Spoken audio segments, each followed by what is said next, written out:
Welcome to The Explainer. Today, we are peering right into Apple's secret labs. From a foldable iPhone that's getting a new name to the next generation of super powerful chips, we're going to break down all the biggest rumors about what's just around the corner. All right, let's jump right in with the biggest rumor of them all, Apple's long-awaited folding phone. It turns out it might be getting a brand new name. Yeah, and this isn't just about adding another model to the lineup. It sounds like Apple's creating a whole new category, a tier that sits way above even the Pro Max. So, for the longest time, everyone just called it the iPhone Fold. Makes sense, right? But now it looks like Apple's ditching that name for something with a bit more punch, something that screams premium, the iPhone Ultra. And you guessed it, that Ultra name comes with a truly ultra premium price tag. We're hearing it could start at over $2,000 and maybe even get close to $2,800. I know, that sounds insane, but when you think about it, you're kind of getting two iPhones in one, so maybe it's not as crazy as it first sounds. Okay, but what about the biggest problem with every folding phone out there right now? You know what I'm talking about, that dreaded crease in the middle of the screen. Well, word on the street is Apple is absolutely not willing to compromise on this. They're supposedly using this special optically clear adhesive to handle all that bending fatigue, which should keep the display flexible and, fingers crossed, completely crease-free. The big question, of course, is when can we actually buy one? And, well, this is where things get a little murky. Mark Gurman thinks it could launch in late 2026, right along with the iPhone 18. But Nikkei Asia is reporting that there could be delays, pushing it into 2027.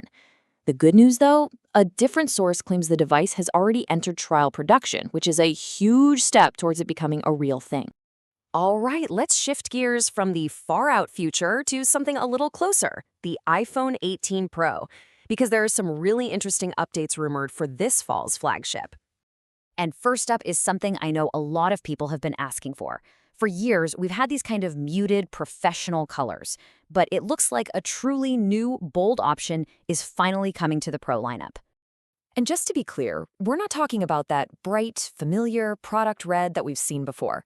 According to the leaker Digital Chat Station, Apple is testing something totally different, a more subtle, premium, deep red. Now, what about the dynamic island? That's the other big question for the iPhone 18 Pro. Is it finally going to shrink? Well, the rumor mill is spinning on this one. Some reports say yes, it's getting smaller, with the Face ID tech moving under the display, but then other reports say, nope, it's staying the same size for one more year. And the reason for all this back and forth? Apparently, Apple itself hasn't even decided yet, possibly because they're worried about getting enough of those new under-display parts from their suppliers. But new hardware is only ever half the story, right? So let's talk about the software that's going to power all these new devices, starting with the very next update. Okay, so first up is the minor update, iOS 26.5. It's moving right along through its beta testing phase. And if we look at how Apple usually does things, we can probably expect the final version to drop for everyone in early June. But let's be real, the main event is iOS 27. We're going to get our first real look at WWDC on June 8th. Then, after a summer of betas, it'll launch to the public this September, right alongside the new iPhone 18s. This is the big one, the software that's really going to show us what these new phones can do. Okay, for our last section, let's zoom out a bit. Let's look beyond just the iPhone and see how Apple's innovation seems to be gearing up across its entire ecosystem. So get this, new reports are saying that Apple is actively testing at least 4 different frame styles for those long-rumored smart glasses. We're talking everything from a slim, rectangular pair, kind of like what Tim Cook wears, to other shapes and sizes.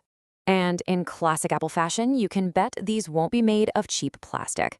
The rumors are all pointing to premium, high-end materials like aluminum, which would definitely set them apart from competitors like Meta's glasses.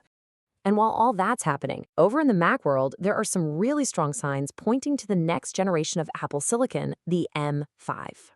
I mean, just look at the clues.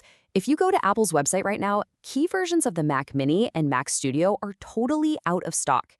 And if you try to order one, you're looking at a 10 to 12-week delay. This kind of thing usually only happens for one reason. They're clearing out old inventory right before a big product refresh. And in this case, that refresh would almost certainly be new M5-powered machines.